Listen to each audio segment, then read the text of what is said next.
Alright folks, we have a radar contact here, and we're gonna go sink it, but we're gonna do it in a very sophisticated and gentlemanly way. We're going to be using what's called the Dick O'Kane method. Ah, Dick O'Kane! KAKAKA yeeahhh! If you don't get that reference, don't worry about it. Alright, so, what we have here is a contact that's heading southwest. I have us turning to the southeast so that we can get into a position, hopefully. We'll see. They could, not be going exactly southwest, so that might present a little bit of a problem. But we're going to figure out exactly what course they're taking and how fast they're going and all that good stuff. But that's not technically a part of the Dick O'Kane method. What is the Dick O'Kane method? Who is Dick O'Kane? Well, Dick O'Kane was the leading U.S. submarine ace in World War II. He was highly decorated. He won the Medal of Honor and I believe the Bronze Star, the Silver Star, the Sparkle Star, the Chocolate Star. He won all kinds of awards because he was basically an all-around badass. And his name has been lent to a method that is used in Silent Hunter 4. It can, I guess, theoretically be used in Silent Hunter 3 or 5 or whatever. Although the method is a little bit different in each one of those. But basically, it was a method that was popularized by a fella named Rockin Robbins on the Subsim forums. And he's put together a couple of video tutorials, which I should probably link in the description, so that you can see the right way to do this. But I'm going to obviously try my best to explain and execute this technique, if possible. It's kind of a misnomer in a way to call it the Dick O'Kane method, because he did use something kind of similar to this, but it's not 100% the same. And, the differences are not really important for what we're doing, so I'm not going to talk about it anymore. The thing that makes it so good, though, is that it is pretty much a guaranteed hit if you take the time to do it right. And I guess that's the downside to it, is it does take some time, especially to get into the right position to launch the attack. But it's pretty neat if you are able to do it right. The thing that makes it so cool, though, is that it is extremely elegant. It requires very little fiddling with all of your different peripherals, like your TBT. You don't really have to do any kind of fiddling with the statometer. You don't have to take multiple measurements to get the speed or anything like that. We're actually going to be using a method that's technically independent of the Dick O'Kane method, which is the 315 method, to determine our target's course and speed. And actually, speaking of time, wasting time, we should get going on that right away. So what I'm going to do is I'm going to bring up our chronometer here, and then I'm going to... Is it really November 8th? Yowza. I'm going to bring up our chronometer, and I'm going to start the 315 method. This is not a method that is restricted to Silent Hunter 4 by any means. I actually used it in Silent Hunter 3. I wonder where he's going to end up. I'm going to wait for a fresh radar contact to pop up, and then I'll mark it. But basically, the gist of it is that you can determine... Let's use this because that'll help. You can determine your target's bearing the direction that it's going and its speed using the 315 method. And I didn't use it so much in Silent Hunter 3 because I felt like it was cheating, I guess, but it's not really. Of course, it gets its name from it taking 3 minutes and 15 seconds to determine your target's course and speed. If you're using English units, by the way, I'm using metric. If you're using English, though, you're going to just do 3 minutes as opposed to 3:15. Alright, so we're going to hope that the radar contact pops up at almost exactly 3:15. That would be super duper helpful. It might. There we go. That's perfect. That should actually be just fine. So, why is that useful? Well, what we have determined here is the target's speed. Bingo. Based on that line, we can see that it's 900 meters. If you lop off the zeros, that is actually its speed in knots. Believe it or not. Believe it or not. But alright, so what we're going to do now is we should actually erase that. We should use Oh no, we should not do that. We should fix that immediately. There we go. Let's see if we can erase this line. Already making mistakes. Oh no, not again. Tell you what. That should be fine. Okay. So we're gonna mark this like this. This is actually how Rockin Robbins does it in his video with slightly fewer mistakes. And that actually looks like 800 meters now, but that's just because of where the line is. It's making it look like, you can see that it goes up to 1,000 from there. So this is actually 900 meters. He is definitely going 9 knots. All right, anyways, moving right along. We're now going to draw a line between these 2 points and get a pretty delicious idea of what direction this target is going. And what you want to do actually is line it up on the 2 marks and then look at what course approximately he's taking. It looks like he's going at about 215. So then we're going to draw a 215-degree line based on our little transparent doohickey thing and draw it there. So that gives us our target's course and speed. We know he's going 9 knots, and we know that he's heading at bearing 215. So we're going to plug some of this information into our TDC already. Let's just do that while we're thinking about it. Let's go to our TBT and just go ahead and lock in 9 knots. Get pretty close to 9. There we go. Oh, you have to double tap it, because this game is crazy like that. All right. So now we need to figure out one other element. We need to figure out where we're going to be positioned. One of the virtues of this method is that you actually do not have to range out your target at all in order to figure out a good solution. In addition to that, you also don't have to ID them. Hopefully they're not American. Hopefully they're not Allied ships. So you don't actually even have to get a good look at them. If you get them on radar, or even you can do it technically via sonar, but that's a little bit more advanced than we're really ready to do. What you need to do, though, what you need to be absolutely sure you do, even though you don't have to worry about the range so much, you do have to worry about getting as exactly close to going 90 degrees to this line. You need to be perpendicular to this line. The reason for that hopefully will become apparent to you, but we're going to slow it down a little bit. We're going to slow ourselves down. We're going to draw a line with our compass here, and we're going to try to get, actually I'm probably doing this backwards. Oh well. Well, that's actually not a bad guess that I made there. But let's start with this and then we'll wiggle it a little bit. We have to get to 90 degrees. So let's put our point of attack somewhere there. That means we'll have to steer a little bit. And we just want to stay as true to this line as possible.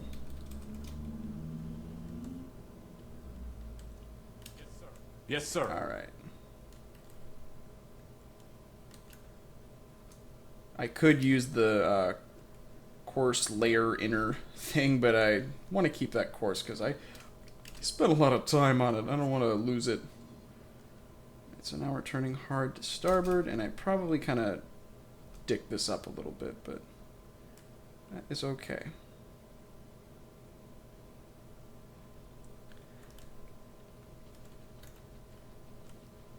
And just like that, kind of. That'll be fine. It doesn't have to be exactly on the line. It just, if we're actually running parallel to that line, it works perfectly fine too. So, there we go. We're actually in position now. We could dive at this point. We will dive at this point. So now we have figured out another element of our attack, but we have to do a little bit of, I don't want to call it guesswork, but basically the reason that this is important is that you have a pretty good idea of what your target's AOB is going to be. We're going to be positioned like this so that our torpedoes basically launch straight out of our sub with as little gyro angling as possible. And that should allow us to remove range basically from our equation. That's all a bunch of highfalutin trigonometry. Don't worry about it if you don't understand it. Just take my word for it. It works. But again, we are going to have to do a little bit of kind of guesswork. There's a utility online that lets you kind of figure out how to lead your targets with this method. Because if you were to just say, oh, well, I want his AOB to be 90 degrees right here, you would be shooting at him here and then possibly not hitting him, because the whole point of this is that you're shooting the torpedo straight out and it's going to hit him right about here. But you have to lead him in order to do that. So we're leading him by this angle here, which is about, we want it to be about 14 degrees for this speed. 14 or 15. Let's go with 15. That's a good round number. I'm having a hard time thinking of how to explain why that is. If he was going even faster, we would have to lead him even more. Like if he was going, I don't know, like 10 or 11 knots, we would have to lead him like this. The reason that I'm doing this is basically that as he crosses this line right here, I'm going to be shooting at him, essentially. And it's going to be, the impact points are going to be pretty much precisely where my reticle is pointing at. And again, it's not something that I'm explaining very well, but you just have to take my word for it that it kind of works. The whole point of this, again, is to make sure that our torpedoes are being launched as straightforward as possible, with the point being that we don't have to worry about range. If you are shooting basically directly at 90 degrees, where the impact is going to be almost exactly 90 degrees on your target, range does not matter. Again, just take my word for it if you don't understand. It will work. Alright, so we're going to just sit tight here for a little bit. I'm not even bothering to range them out, you'll notice. We're just going to chill out here and wait a minute. They've changed course! What a bunch of cheeky assholes. Good stuff. Well, that demonstrates one of the kind of liabilities with this method, although I guess it's a problem with any method that you use. You have to make sure that the enemy is not a bunch of assholes and that they're not going to just change course on you. We're going to return to course.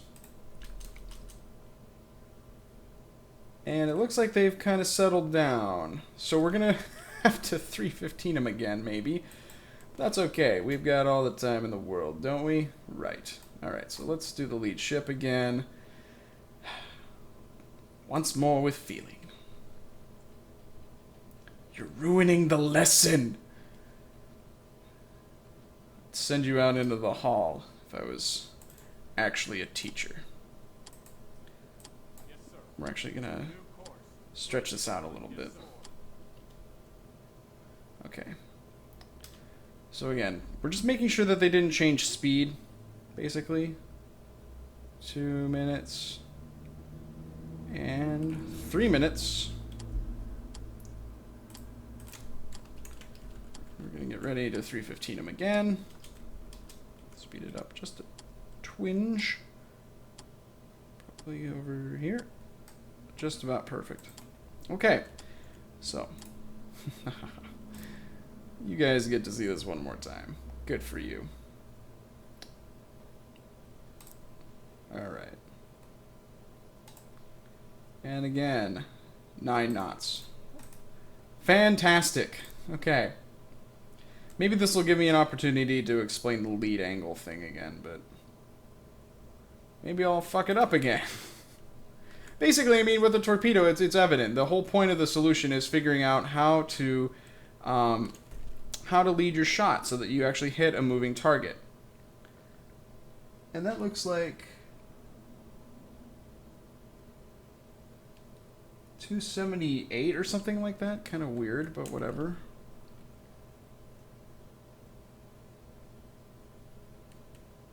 Just bring it down like that. Okay. And then we're going to draw a perpendicular line.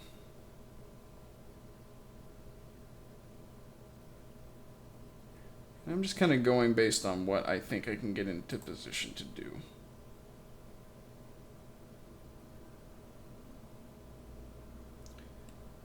That'll be good. Okay, so we already are heading northwest, so let's increase our speed a wee bit.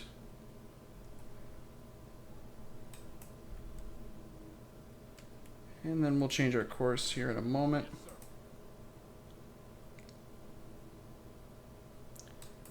And actually, we know their course was, what was it, 238 or something weird like that?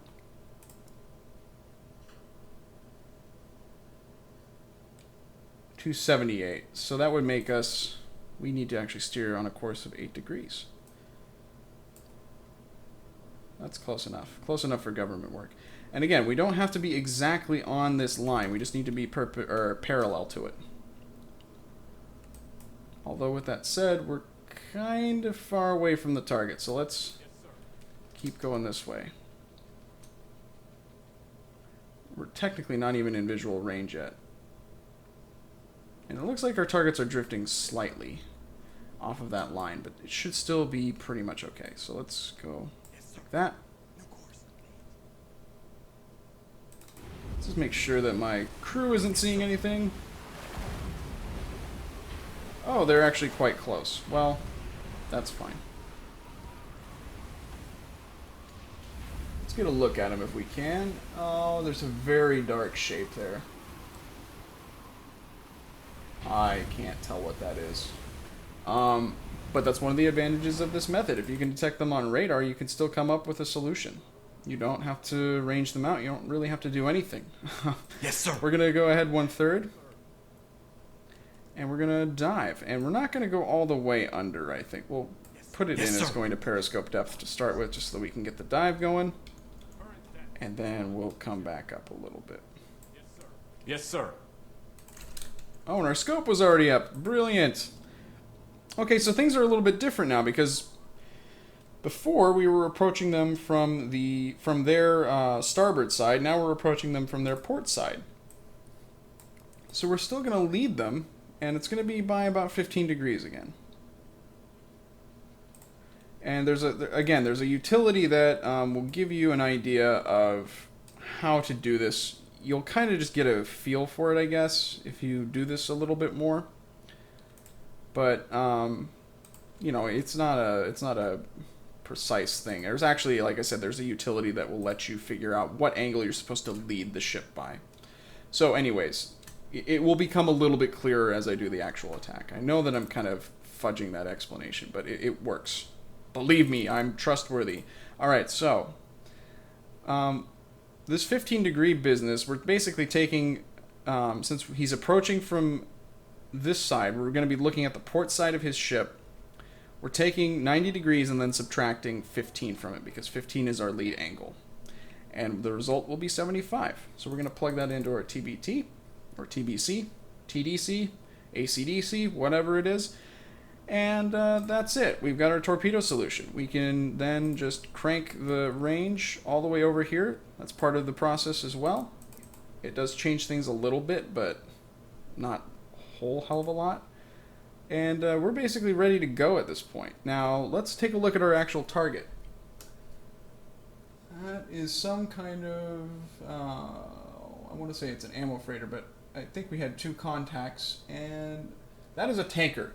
Now, this brings up kind of a downside with this whole system. It's really not very easy to come up with a solution for 2 ships. I mean, you can get the solution for both ships, but you can't fire your torpedoes off simultaneously so that it'll hit simultaneously with this method very easily. It's tricky to do. You could do it, but I don't know how, I guess. So what we're going to do is we're going to put 2 eels, I guess, into the side of this tanker here, which is barely visible. But we'll try our very best to do it. So here we are. We're at 15 degrees. We're just going to wait until they cross.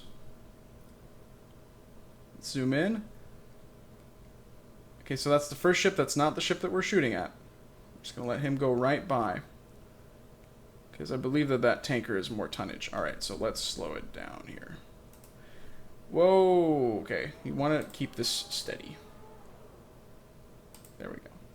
Okay, so we're going to open up this tube and this tube. And we're just going to keep the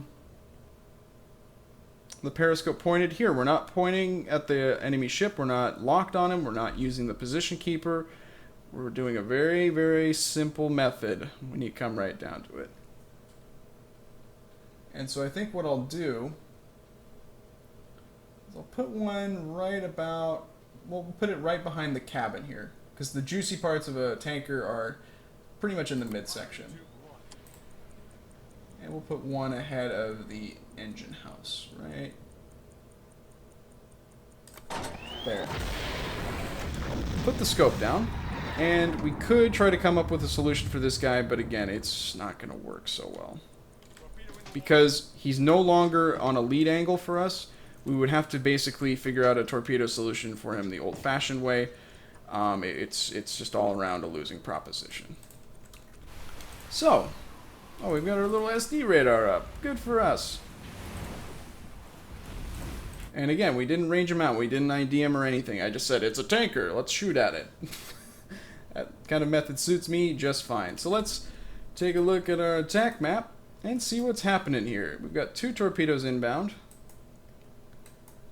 And we're just going to follow along real quick here.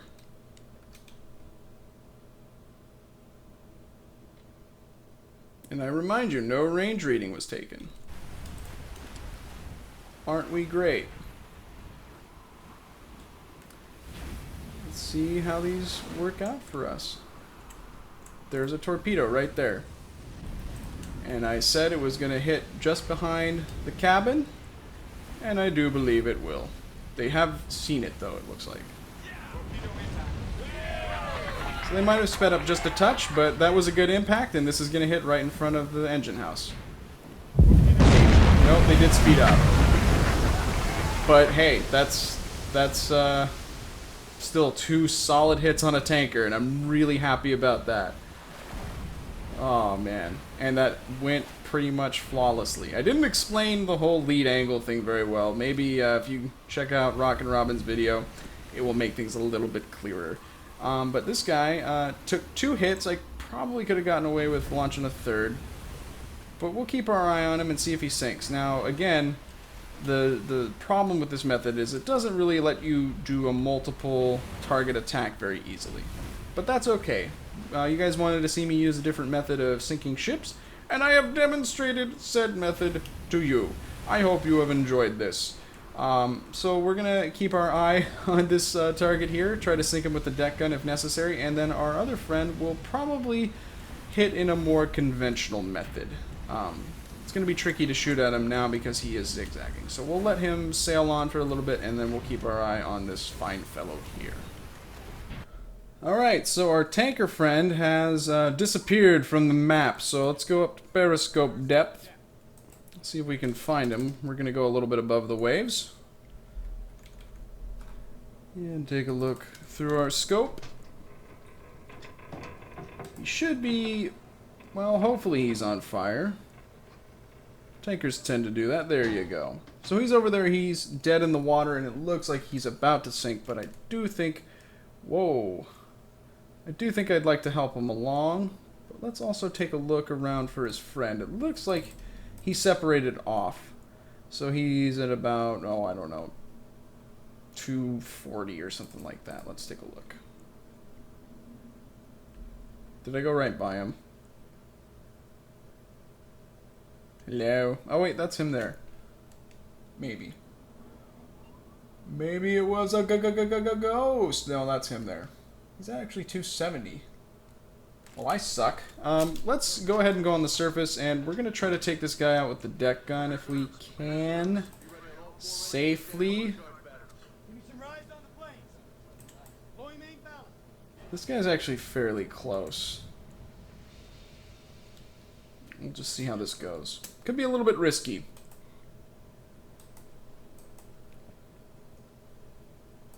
Okay, let's take a look.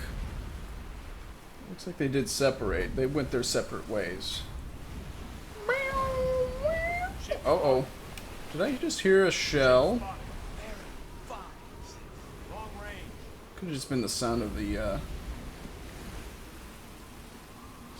waves. Yes, sir. Hard to start, hard to start. Yeah, it's just the sound of the waves. Okay, cool. Yes, sir. I'm gonna steer towards... My mentor's freaked out. I'm just worried that this guy is armed. The guy that I didn't hit. Well, I don't see him.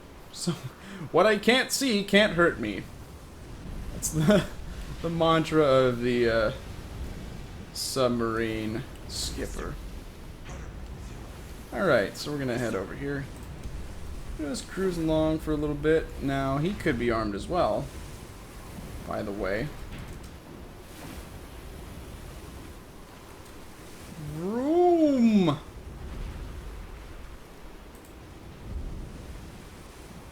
Yeah, he's definitely dead in the water. His engines are not working. So, we'll make his everything stop working. Yes, sir. Alright. I need to keep better track, incidentally, of who I put on the deck gun. Bamberger! Welcome aboard. And Dogba! Welcome to the party, my friend. Alrighty, so he should be over here. Taking our sweet ass time getting the deck gun around, and we're gonna bring the range up to about 3. That's the range, you see. It is 3. And fortunately, this one was Japanese. Also, our deck gun is ready. Our torpedo is ready. Our deck gun is also ready, but I'm a moron. Less talking, more shooting. Well, that hit him right on the top of the bridge. So let's bring that down. And down again. And we should hit him with high explosive rounds. Because if he's carrying any kind of fuel, that will go boom. Oh, speaking of going boom, what a dick.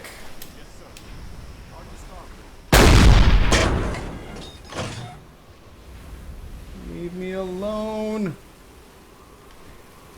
I didn't do anything to you. Really, when you come right down to it. Don't hurt me. I'm very delicate. Oh, yeah, fuck you. That's what you get for shooting at me. Instant justice. So that was a pretty good-sized tanker. I believe that was a medium. Let's look at our estimate doohickey thing, or manual. What am I talking about? I could actually just look at our message, but whatever. I would say that was not a medium. That was a medium large. Let's take a look at what it says. Medium large tanker. Booyah! Alright, so we sank that. His friend, I would like to sink as well. So we're going to try to hunt him down. We're going to head to the west. And try to take a shot at him. Possibly using another method? Or possibly using traditional methods? Who can say? We will see.